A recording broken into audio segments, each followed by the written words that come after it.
Go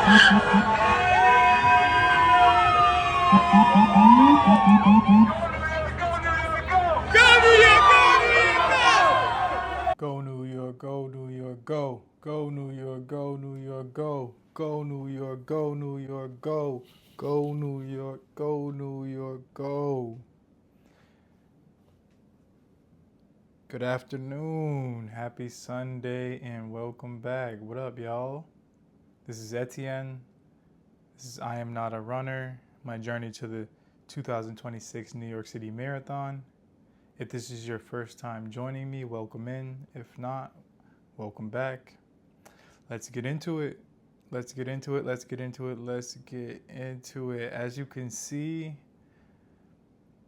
this is a special weekend, which is why I'm posting on Sunday instead of Saturday. It's the first Saturday that I've missed. I don't feel great about that, but in the spirit of training and growth, you got to go with the flow sometimes, and you can't always be in control of every little single detail. So traveled last week, went out to Chicago, had a work trip with my lady and our baby, and it was beautiful. Chicago was one of my favorite places I've ever been, but it changed up the schedule.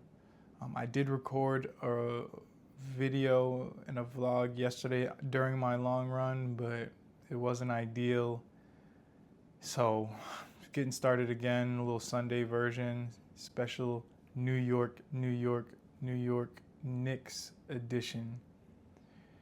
We got back, flew in we arrived at 7 o'clock, got back to our apartment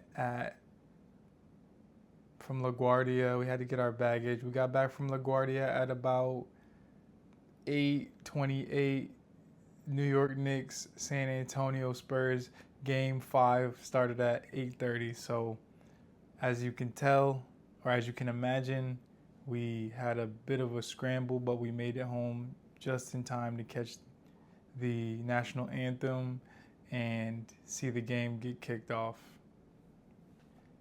Fast forward to right now, Knicks are the new champions of the NBA. New York is absolute madness, pandemonium right now, in all positive ways. The community is like nothing I've ever seen before, and I've seen 4 or 5 UConn college basketball championships, much more than that if you include the women's, which I obviously should, but I haven't followed those as closely. That's why I'm just talking about those 4 or 5 that I was extra locked into. Man, everybody last night after the game was outside. Millions of people, 5 boroughs, one vibe. Again, I can't explain it. You had to be there. You have a chance to be there. The parade is on Thursday. Mom Dami announced it. It's going to be...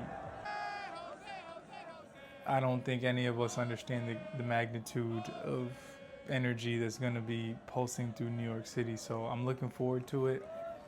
Can't wait. But in terms of the running, good running, got about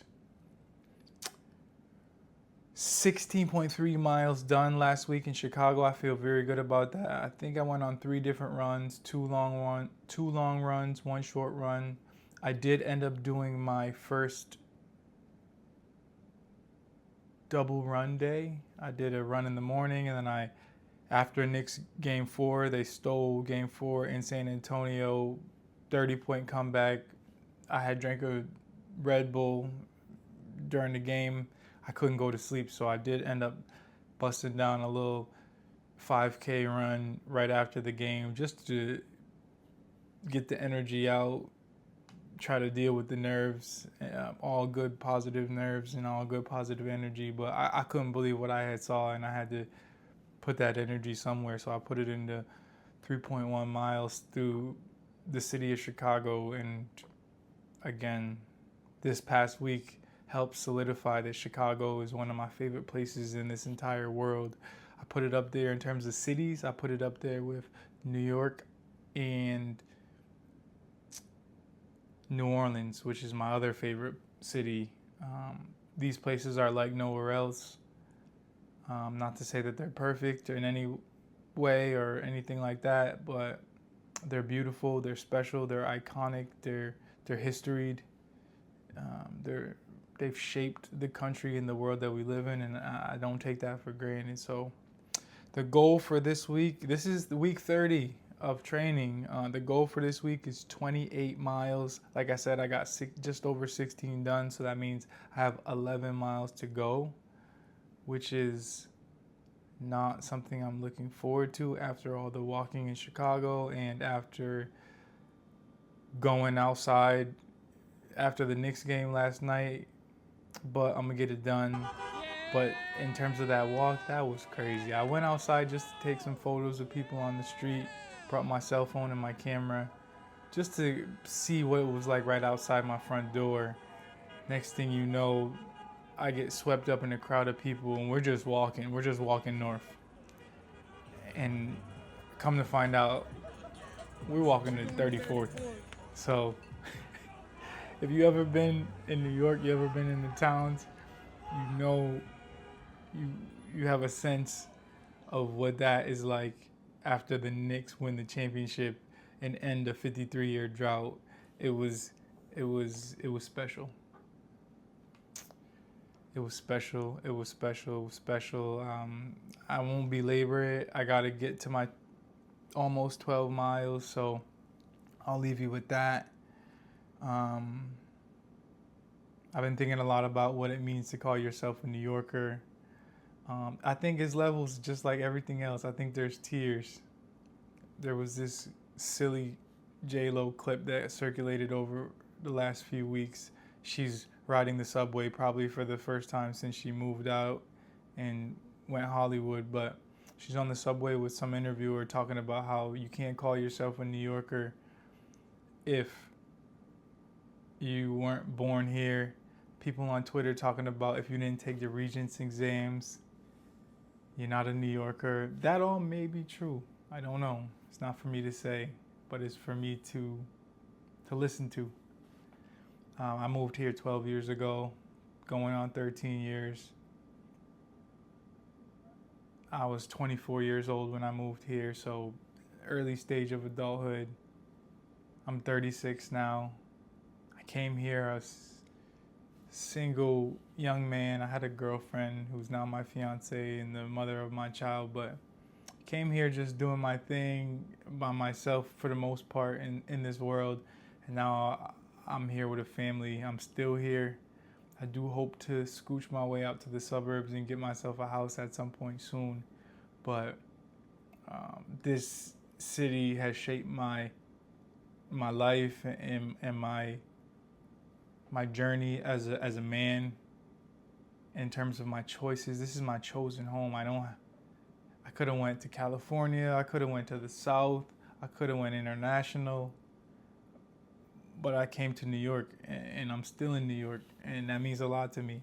I got the Empire State Building tattooed on my forearm because when my daughter was born, I looked out the hospital window, and that's what I was staring at.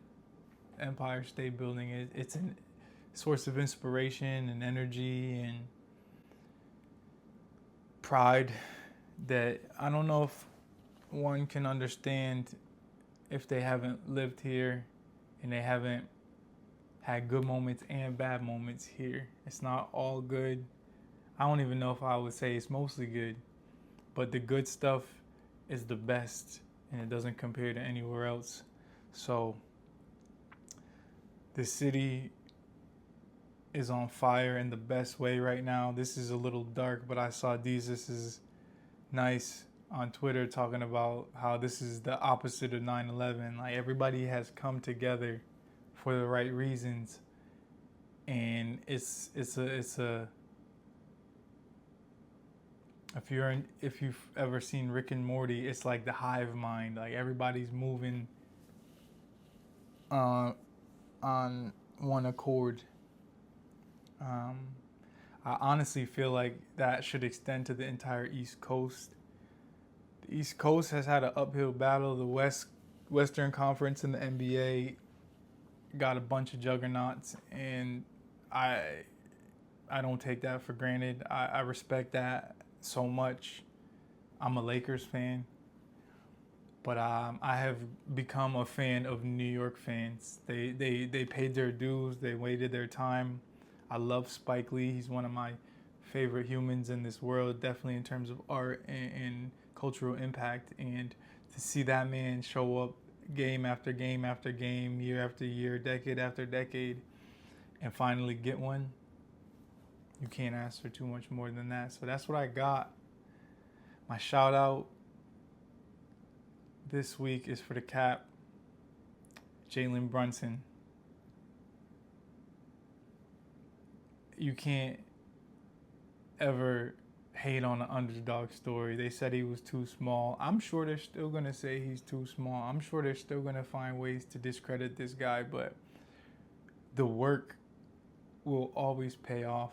It might not happen when you want it to happen or when you think it should happen. Kat spoke to that in his post-game interview, but if you keep being persistent and resilient and you block out the noise, the results will come. And that's definitely something I'm seeing and feeling in this marathon journey. So shout out to Jalen Brunson. Thank you for putting the team on your back. Thank you for putting the city on your back. Thank you for putting the state of New York on your back. And thank you for keeping the East Coast on your back. We appreciate you, brother. That's what I got. Most importantly, everybody, especially everybody in New York, be safe. We not with the violence. We not with the shenanigans. Keep yourselves out of handcuffs and all that. It's not worth it. Celebrate with positivity and love. Be safe. Be kind to yourself. Be kind to each other.